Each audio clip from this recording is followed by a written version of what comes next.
नमस्कार, मैं हूं अनुज। आज के मुख्य समाचार में आपका स्वागत है। हलाल होते संवैधानिक मूल्य। उत्तर प्रदेश सरकार की ओर से अवैध तरीके से हलाल प्रमाणन पर प्रतिबंध लगाए जाने के बाद हलाल कारोबार का विषय एक बार फिर सतह पर आ गया है। इसके पहले यह विषय तब चर्चा में आया था जब पिछले वर्ष कर्नाटक विधानसभा में हलाल उत्पादों पर पाबंदी के लिए एक निजी विधेयक लाया गया था। चूंकि यह एक निजी विधेयक था, इसलिए वह पारित नहीं हो सका। हलाल उत्पादों को लेकर केवल भारत में ही बहस नहीं छिड़ती रही है। इस तरह की बहस यूरोपीय देशों में भी समय समय पर छिड़ती रही। कुछ यूरोपीय देशों जैसे कि जर्मनी, ग्रीस, बेल्जियम आदि ने जानवरों को हलाल करने पर प्रतिबंध लगा दिया है। यह प्रतिबंध इसलिए लगाया गया है कि क्योंकि जानवरों को हलाल करने का तरीका उनके लिए अत्यधिक पीड़ादायी होता है। किसी जानवर को हलाल करने का मतलब है कि उसकी सांस नली काट देना और उसका रक्त धीरे धीरे बहने देना। मांस के लिए जानवरों के वध के इसी तरीके को शरिया सम्मत यानी हलाल माना गया है। इस तरीके में यह भी अनिवार्य है कि जानवर को हलाल करने का काम किसी मुस्लिम को ही करना होगा और उसे एक विशेष इबादत के साथ जानवर को ज़िबह करना होगा। मांस के लिए जानवर को मारने का जो तरीका मुस्लिम अपनाते हैं, कुछ उसी तरह का तरीका यहूदी भी अपनाते हैं। वे इसे कोसर कहते हैं। यहूदियों और मुसलमानों की मजहबी मान्यताओं में उन जानवरों का सिर एक झटके में अलग करने की मनाही है जिनके मांस का भक्षण करना होता है। इसके विपरीत अन्य समुदायों में जानवर को एक झटके के साथ मारने का चलन है। इन समुदायों का यह मानना है कि इससे जानवर को कम पीड़ा होती है।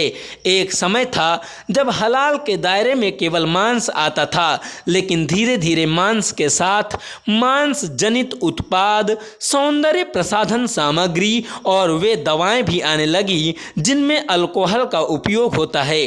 धीरे धीरे हलाल उत्पादों का दायरा बढ़ने लगा और उनमें शाकाहारी उत्पाद जैसे कि दाल, चावल, आटा, मैदा, शहद, चाय पत्ती, बिस्किट और मसाले आदि भी आने लगे।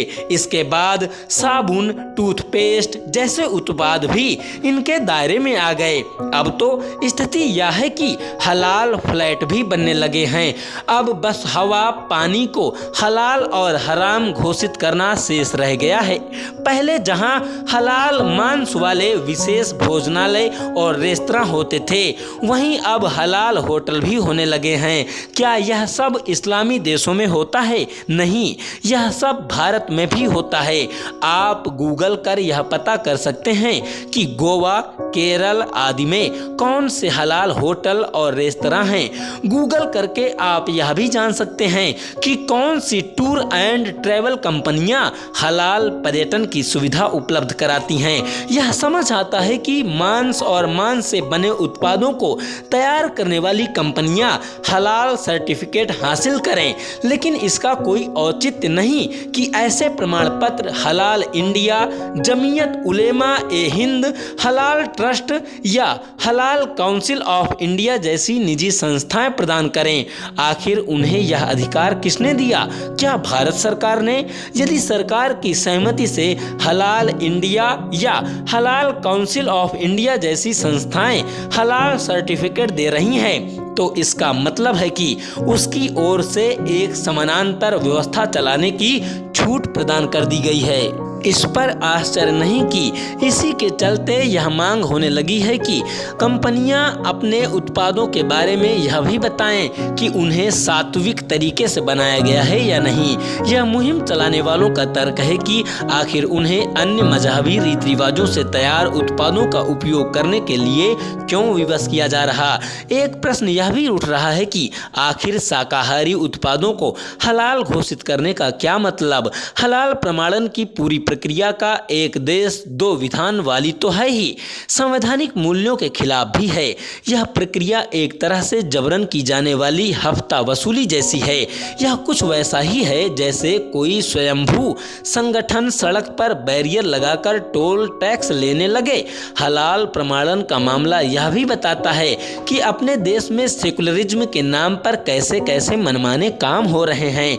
यदि मांस और मांस से बने उत्पादों को हलाल सामग्री का प्रमाण पत्र देना ही है तो यह काम भारतीय खाद्य सुरक्षा एवं मानक प्राधिकरण यानी FSSAI को करना चाहिए।